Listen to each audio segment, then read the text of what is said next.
Hello everyone and welcome back to this unboxing video. So, pewter cigarette box, potentially antique, certainly early 20th century. It has a embossed design on the hinge lid and it looks to me to be a washerwoman carrying her basket of washing on her head down a street. 18th, 19th century scene, but I would estimate this little cigarette box to be possibly late 19th century, early 20th century. I think it would have been silver plated at one point. You can see signs of silver plate on the base, but over the years, with age, it does wear off. So you're left with the pewter casing. The patina is quite decorative in itself. I think it's quite an interesting piece. Price wise, I'll be honest, I'm going to do a bit of research. My gut feeling is 20 to 30 pounds. But I will do some research on it to see if there's any similar pieces out there. And I'm assuming that it is a cigarette box because of the wood lining inside. It's never had any felt or velvet, so I am assuming it is a cigarette box. Possibly Chinese, 20 to 30 pounds. So from one end of the century to the other, here we have a ceramic studio art, possibly French, ashtray. Removable lid, no potter's mark or studio mark anywhere. I would estimate this to be 1960s, 1970s, just judging by the style of it. Ashtrays, collectible, obviously with smoking being banned in so many places and the antisocial nature of it now. Value of them is purely decorative or to a collector. So price wise, I would estimate 10 to 15 pounds. In that region.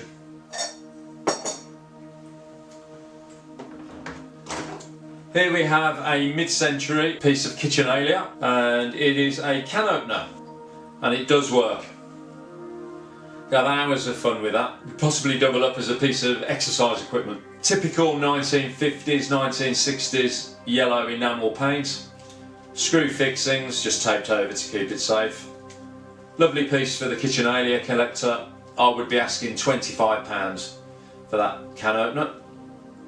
It's nice and clean, fully working. I think that would brighten up a corner of any kitchen.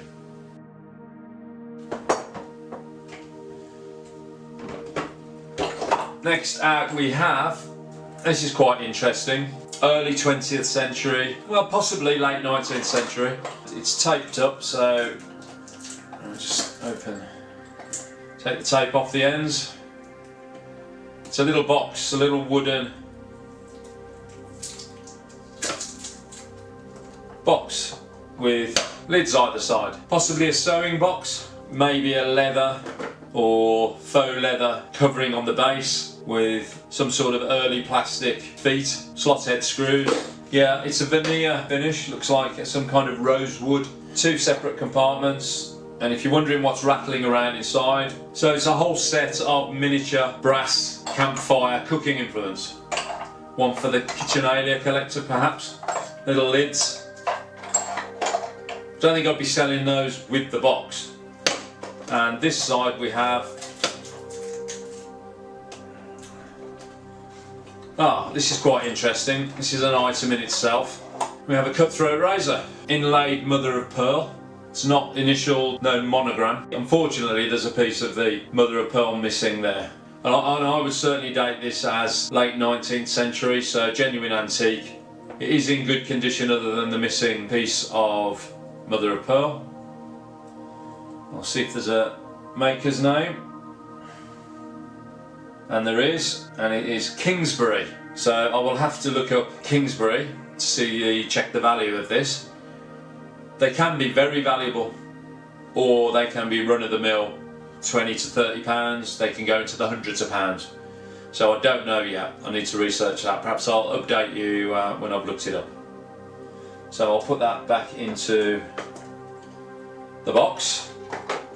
And also in the box is a vintage cigarette lighter. Now I'm not a smoker, so I wouldn't know how these work. It appears to be bone, I would say, and chrome.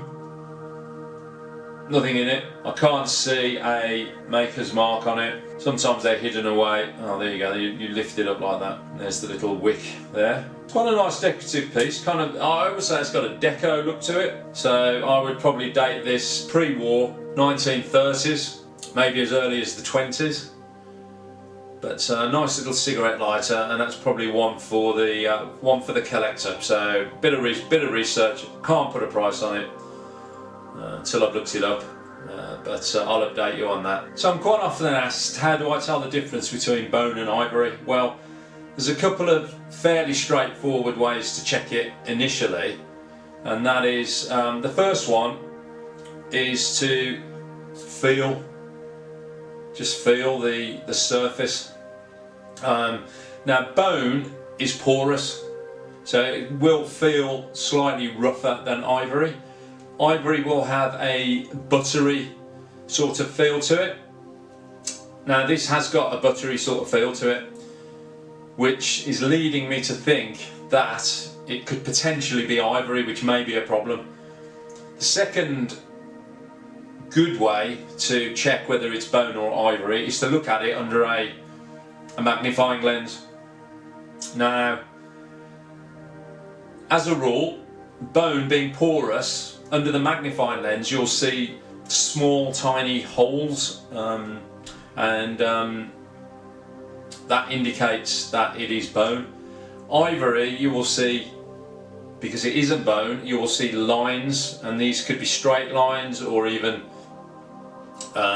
circular lines.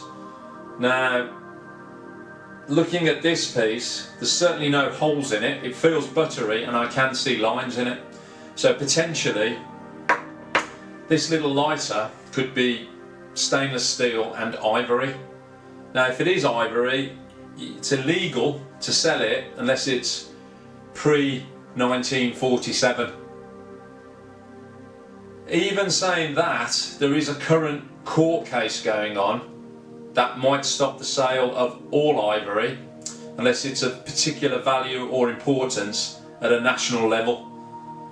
So this could be a whole world of trouble, and I certainly will have problems listing it on eBay, for example, if it is ivory. So I have to be very careful about that, and so should you, if you come across any items that you may feel or you may have reason to believe they are ivory. So that's just a little word to the wise there. I need to do some more research on that and make sure, one way or another, if it's ivory or bone. I'm leaning towards ivory at the moment, which could be a problem. Other than some general consumables in here, there is a natural wood coaster. Place a candle on it, would look quite decorative. £5 to £10. Nice finish. Got a bit of age. I know the provenance of this, remembering back, it came out of a house. A lot of the stuff was 1970s. Probably, I would say, dates from that period. But at the end of the day, it's a piece of wood, however decorative it is. So that finishes the case. Generally speaking, flea market stock. It'll all be up on the eBay shop very soon. So check it out if you're interested in any of the items. You can make a bid or contact me direct. Anyway, that's me signing off. Stay safe and take care. If you'd like to find out more about Vintage Freak Limited, our contact details, including our eBay shop and website, are in the description below.